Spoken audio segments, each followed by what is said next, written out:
ఇప్పుడు ప్రభుత్వం ఉన్న ఆర్థిక ఇబ్బందుల ప్రకారంగా చూసుకుంటే మెడికల్ కాలేజీలు డెవలప్ చేయడానికి సుమారు ఒక 9,000 కోట్ల వరకు ఖర్చు అవుతుంది అంటారు. మరి పీపీపీ విధానం కాకుండా ఇంకొక ఆల్టర్నేటివ్ ఏమైనా ఉందంటారా వాటిని డెవలప్ చేయడానికి? మరి జగన్ గారు దీన్ని ఎందుకు వ్యతిరేకిస్తున్నారు? జగన్మోహన్ రెడ్డికి ఒకటేనండి, ఏదైనా కానీ చెప్పి అవాస్తవం జల్లాలి, కూటమి ప్రభుత్వంపై బురద జల్లాలి.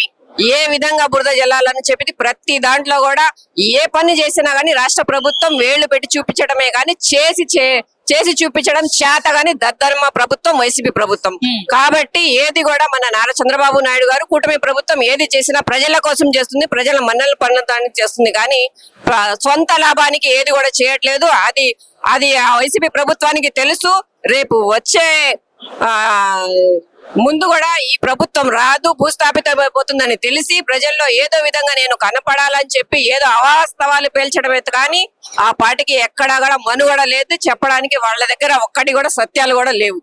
ఓవరాల్ గా కూటమి ప్రభుత్వం తీసుకున్న ఈ నిర్ణయం పీపీపీ విధానం అనేది ఎంత వరకు కరెక్ట్? మీరైతే మద్దతు ఇస్తారా లేదా? మీరేమంటారు? నేనైతే 100% మద్దతు ఇస్తానండి. ప్రజలకి చాలా చక్కగా ఉపయోగపడుతుంది. అదే విద్యార్థుల భవిష్యత్తు కూడా చాలా చక్కగా ఉంది. వాళ్ళ ప్రజలకి ఎంత తొందరగా అంటే మనము ప్రైవేట్ హాస్పిటల్లో వెళ్ళి చూపించుకోలేము. కాబట్టి ఇలాంటి పీపీపీ విధానంలో కట్టినవి ప్రజలకి చాలా అవసరానికి పనికి వస్తాయి. కాబట్టి విద్యార్థులకి ప్రజలకి పీపీపీ విధానం వల్ల కట్టిన కాలేజీలకి చాలా ఉపయోగం అని చెప్పి నేను మాత్రం 100% సపోర్ట్ చేస్తున్నాను.